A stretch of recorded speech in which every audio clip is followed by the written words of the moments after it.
సిగ్గు అనిపిస్తుంది నాకు. మాకు అన్యాయం జరిగింది అంటున్నారు. అన్యాయం జరగడం ఏంట్రా నాయన? ఇప్పటికైనా వాళ్ళు గుర్తించి, మీరు క్రైస్తవులు, మీకు కులానికి సంబంధం లేదంటే దేవా స్తోత్రం అనాల్సింది పోగొట్టి సిగ్గు లేకుండా మేము మాలోళ్ళు అంటారేంటి?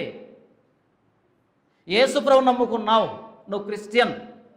అంత్యొకయలో శిష్యులు క్రైస్తవులు అనబడిరి, మాలోళ్ళు కాదు. ఇండియాలో కూడా క్రైస్తవులు అనబడాలి, అంతే.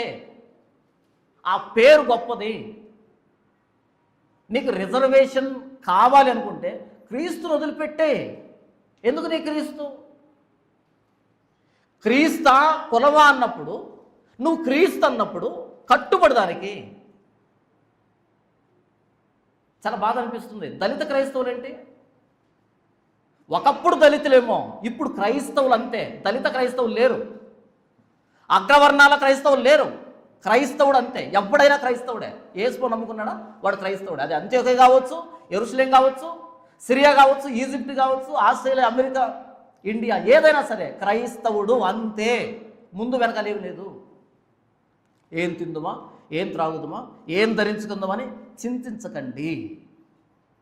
ఆహారం కంటే ప్రాణమును, వస్త్రము కంటే దేహమును గొప్పవి కావా అని మాట్లాడుతూ 26వ వచనం, ఆకాశ పక్షులను చూడుడి, అవి విత్తవు, కోయవు, కొట్లలో కూర్చుకొనవు, అయినను మీ పరలోకపు తండ్రి వాటిని పోషించుచున్నాడు, మీరు వాటికంటే బహుశ్రేష్ఠులు కారా?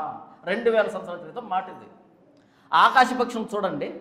మీరు ఆకాశంలో వెళ్తున్న కాకులను కానీ, పిట్టలను కానీ, పక్షులు కానీ చూసినప్పుడు ఉన్నాయా? మాల పిట్టలు, మాదిగ పిట్టలు, బ్రాహ్మణ పిట్టలు ఉన్నాయా పైన? చూసారు ఎప్పుడైనా? రిజర్వేషన్ ఉందా వాటికి? మరి ఎలా బ్రతుకుతున్నాయి అవి? ఎలా బ్రతుకుతున్నాయి రిజర్వేషన్ లేకుండా?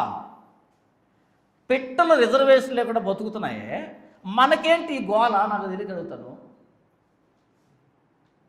సెల్ఫ్ రెస్పెక్ట్ లేదా కొంచెం కూడా? 2000 సంవత్సరాల క్రితం చెప్పాడు.